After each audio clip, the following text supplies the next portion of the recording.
painting to photography, from beadwork to woodworking, KQAL FM on the campus of Winona State University presents Art Beat. Art Beat highlights the work and accomplishments of local artists from in and around Winona. Support for Art Beat is made possible by the Minnesota Arts and Cultural Heritage Fund. Today on Art Beat, we speak with even more local artists that attended and displayed their art during the Handmade Neighborhood event hosted by the Winona County Historical Center. Handmade Neighborhood is an event in November put on to show off the hard work and talent of artists in the Winona County area. Local artists have the opportunity to display and sell authentic pieces of art in this weekend event. So if you are interested in getting your hands on one-of-a-kind pieces of art and delicacies, look no further than the Handmade Neighborhood Artisan Market in November. My name is Kenneth Gurosteta, bringing you part 5 of the Handmade Neighborhood today on Art Beat. So I'm Abby Hockey. You're listening to KQAL 89.5. I am here at Handmade Neighborhood in the wonderful Winona County History Center. I keep saying Historical Center. Yep. Anyway. So would you tell me your name and what it is that you're selling here today? Linda Carlson, and I am selling stained glass, from sun catchers to windows to whatever size. So, yep. How long have you been doing this for? I have been doing it pretty much full-time since I retired 15 years ago. I mean, I put in work every day, not all day like work, but this work. So, 15 years doing it mostly. Could you tell us a little bit more about what it is that you have on display here today? Well, this sale I usually will bring some things for winter and for the holidays. So I've got sun catchers ranging from Santa Claus to Christmas trees to candles, all that. And then I also have things that are not particularly with the holiday, but crosses and I do have some snowmen down there. Yeah. Those are kind of fun. And then I have larger pieces that are, whether it's a heart or just a panel of some sort, that most people like to use the bigger ones for like a transom window or windows over doors and stuff. So I try to go from sun catchers on up to bigger pieces. Yeah. What got you, into start doing things with stained glass? Well, I always loved it. And I bought a piece from our theater back in my hometown when that closed down. It had beautiful vintage stained glass window. So I bought that and I thought, well, wait, I'm buying all that. Why don't I just try it and see I can make what I want and whatever. That's how I started. And then I just have expanded. After I retired, I was able to spend more time in it. So, yep. And I say it's my therapy, but insurance doesn't pay anything, so probably not therapy. What is your favorite thing to create? What's my favorite thing for what? To create for... Well, my favorite, I guess, are the smaller panels, or even like the hearts that are up here. They're not huge, and they're not a sun catcher necessarily, but you can hang them in the windows if you've got a secure enough, VL and stuff for them to hook to. But those seem to be very popular, and I design everything myself, so everything is unique. Yep. Even the snowflakes, all the snowflakes, I said there's no snowflake alike, so they're all different. So, yeah. I love that. Do you have a favorite piece here today? A favorite piece here today? I started doing with the lanterns down in the middle there, where you have a lantern, and I put stained glass design on each side, and then a little light thing in there, so you can look at it, and it shines through, and so those are fun. Something new. What does your process look like when it comes to creating one of these? Well, first I do my design, and then I cut that out, the pattern, and then you put it onto the glass, draw around, and then you cut each glass piece, and then you'll usually grind the edges, because sometimes when you're scoring and they come apart, there's a sharp edge. So you do the grinding, and then you do copper foil around it, and then you do soldering, and then you do cleanup.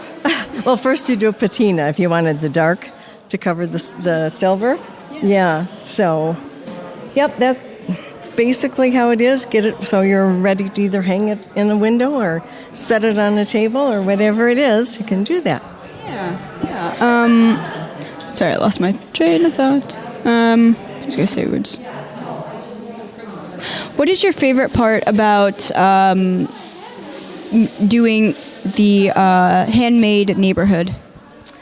This is a sale that is a juried sale, so the people who want to be part of it, they do an application process, and then we have a committee, and they actually do the selecting of those. And we usually try to get in, as many people as we can, but sometimes there's 10 jewelry makers and, 20-something nails makers, so you try to get a variety. Yeah. But once we get that, then you have this beautiful setting. So I always encourage people to come to this because it's artists and it's a beautiful setting to be in. So that's kind of my favorite part of it. And we do it the Saturday before Thanksgiving so people can start getting Christmas presents and things like that. Yeah. I mean, I think you can start getting Christmas presents at any time, but... True, I do too. Yeah. But, yeah. Because, some people are just hard to shop for. So, some people are just hard to shop for. Yeah, so, they are. Yeah. Yep. There's a couple who has 3-4 kids. They'll come and they'll buy however many kids they have, 4 stars, and then they give one to each child, and that's their ornament. And they add every year. So I've got people who do that here, and in some of the other sales that I go to in South Dakota and Wisconsin. So yeah, that's fun. Well, why do you think it is important for a place like the Winona County History Center to have art things like this? Well, we're very lucky that the society, they have things with quilts, they have things with wood, they have different events going on all throughout the year, so you get to come down, see what area artists are doing, and those aren't where you have a big sale like this. It would be one person is focused, whether it be a glass worker or a woodworker or whatever, and they have their pieces here, and people can come see, and then they do sell them also. So it's just a beautiful setting, and it's just very well organized and takes good care of the people that are part of it. So, yeah. And I remembered my question I was going to ask you, and this is going to be my last question. Where do you get your glass from? A variety of places. If you're in a kind of a short time frame, you can get some at Hobby Lobby. But they used to be so good to people. They would have a sale once in a while, and they don't do that ever anymore. But I will get it through several. There's a JW Art Glass down in Phoenix there, and they will ship. And there's Delphi out in Pennsylvania. So it depends what you need. And I have a lot of glass, but I'll get special orders all the time, and I'll be darned if I have the color they want. And I'm like a kid in a candy store. You walk in and you see all these shades of glass, and I'm like, I need a piece of that and that. Yeah. So that keeps me on. So, yeah. Well, thank you very much for talking with me. And, yeah, I hope that you made a lot of sales and that you continue to make awesome glasswork. Thank you very much. Yeah. Would you tell me what your name is and what it is that you're selling here today? My name is Aaron Gasicki, and I'm selling turned objects, wooden turned objects. Would you talk a little bit more about, I guess, the turned aspect of the wood turn? Well, it's a mechanical process. You use sharpened tools and a machine called a lathe. You mount the wood on the lathe, use the tools to then create a shape that you want. Take a chunk of wood and turn it into a shallow bowl, a deep bowl, a hollow form, a box, a whimsical object, a goblet, a wig stand, and a variety of open forms that can be used for salad plates, soup bowls, sushi bowls, or jewelry on your dresser. How long have you been doing this for? I've been doing it off and on since 1979. Do you have a favorite piece that you've created here today? Well, I like many of these. The ones that are probably my favorites are the ones that have a higher degree of difficulty. While this looks innocuous enough, this is very difficult to do. This is a little winged bowl made out of yew. It's actually rotten yew. So you can see there's actually holes in it that you can see light through. This is a wig stand. Our club makes wig stands for donation to chemotherapy patients. We have donated about 250 wig stands over the last 2 years. This one is a little more ornate. It has several shelves and also has captive rings. This is a box, 2 pieces, used for storage on your dresser top, whatever you want to put in it. This is another box, a very different shape with a little surprise inside. And this is a goblet, 10 inches tall. The stem is about 1/8 of an inch. It's a relatively high degree of difficulty object to create, but satisfying when you're finished with it. Most of the rest of these are utilitarian pieces, something you can use if you're serving a meal out in the woods, if you're camping, or at your table. I have lots of friends who use turned plates for salads and for meals on a day-to-day basis. Some of these are inspired by French cuisine. These are mise en place sets, which is a place for everything and everything in its place. French cooking uses bowls like this for ingredients that are staged as you're creating whatever it is you're cooking. Yeah, what is your favorite thing about, like, coming and being able to sell and show your work at, like, the Handmade neighborhood? Well, I get some reinforcement from people because apparently I'm pretty good at what I do because I have lots of positive feedback today.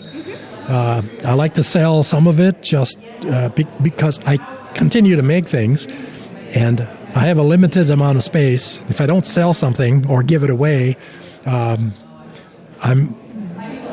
crowded, let's put it that way. And so this is an opportunity to turn to a trade what I do almost for therapy into cash. Have you done the Handmade neighborhood before? Yes, I was here last year. I applied last year. I was juried in. I had a very successful day. I applied again this year, juried in again this year. And this year I did better than last year. I didn't sell $1,000 worth of stuff, but I sold more than enough to cover my costs and make it a worthwhile day and have a nice dinner out without having to pay for it, so to speak. That's always good. It's what you look for. All of these are made, almost all of these are made with woods that are locally available. If you go in the woods, you'll find a tree that's fallen down. If you go through any residential neighborhood during the year, you'll find people that are removing trees either because they're too close to the house, they got hit by lightning, had wind damage, and most of these species are readily available on the curb. All you have to do is walk up to the guys removing the tree and say, hey, could I have a chunk of that? If you bring your own chainsaw, you don't even have to ask them. You just cut it up. Do you use a specific kind of, like, stain or anything on your bowls? None of these are colored. No. They have a polymer coating on them, which it could be. There's a wide variety of choices in terms of what you want to put on wood in order to seal it, in order to make it look more attractive, make it easier to clean. Those are readily available. You can go to Menards, you can go to Walmart, you can go to the hardware store, and the options that are available are long and diverse. You can choose what you want. Some of it you apply with a brush, some of it you apply with a rag. Others, you can almost dunk the piece in the can and take it out. And that's a little, out there, but applying the finish is relatively easy. Yeah. It just takes a little practice to get the appearance and the final result that you want. Yeah. What would you say is the most difficult wood to work with? Woods that are either extremely soft, as far as turning is concerned, that are very soft, or have reached the point where they're deteriorating because they're rotten. Here's an example of a piece that was turned where some of it is actually fallen away because this had rotted away to where it had no structural strength, and it makes a relatively interesting appearance in the wood. Other woods that are prone to drastic changes in dimension or warping because of moisture loss. If you turn it and then it dries some more, it turns, it twists, sometimes it cracks. Or woods that are really hard in terms of difficult to cut, also difficult to maintain a sharp edge on a tool that's used to be able to machine, that's being used to machine these. Most woods, though, you can turn almost all of them. It's just a matter of knowing how. Experience and practice. Yeah, I think you can say that about a lot of things. Yeah. Well, thank you very much for talking to me. And I hope that, you come back next year. Yeah, thanks. Yeah, would you just tell me your name and what it is that you're selling here today? Hi, my name is Taliesin, and I make furniture. And so a lot of what I have here today, though, is the wood that is left over from scraps. And I have turned it into just different decor for people's homes. Things like serving boards or charcuterie boards for parties or coat racks or jewelry boards. Basically, I just like to take wood that would otherwise go into the burn pile and turn it into something that would be useful and beautiful and kind of fun. Yeah, what got you started in this? I'm basically like a raccoon, and I just like to go through people's junk piles and see what I can make of it. But I do work with my dad. He's been teaching me woodworking. And so that's how I got started in making furniture and other types of things out of wood. And I've just kind of like branched out from there. How many furniture pieces would you say you have created? That's a great, a lot. So I don't know off the top of my head. I've made a variety of dining room tables. I've made my kids' entire bedroom sets, from their beds to the dressers to their desks to the side tables, our cabinetry, a bunch of cabinetry for us, and then a bunch of cabinetry for other people.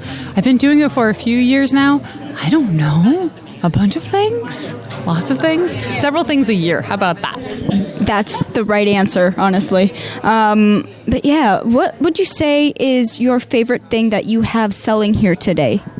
Oh, I already sold it. It was this big charcuterie board out of black walnut. It had this feathering in it, which is where the wood is trying to grow a branch. And sometimes it grows out and sometimes it stops. And so it looks like a feather has grown into the wood. And it's just the way that the wood weaves together.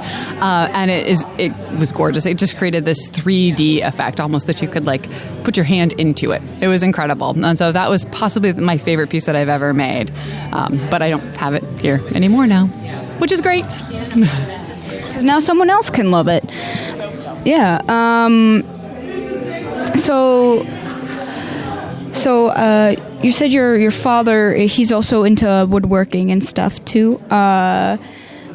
Would you say that he has been a huge influence in you in terms of potentially your direction when it comes to what you make? I would say what he is great at is me coming to him with weird random ideas and being like, I want to do this. Is this possible? And him being like, I don't know. Let's see if we can figure it out.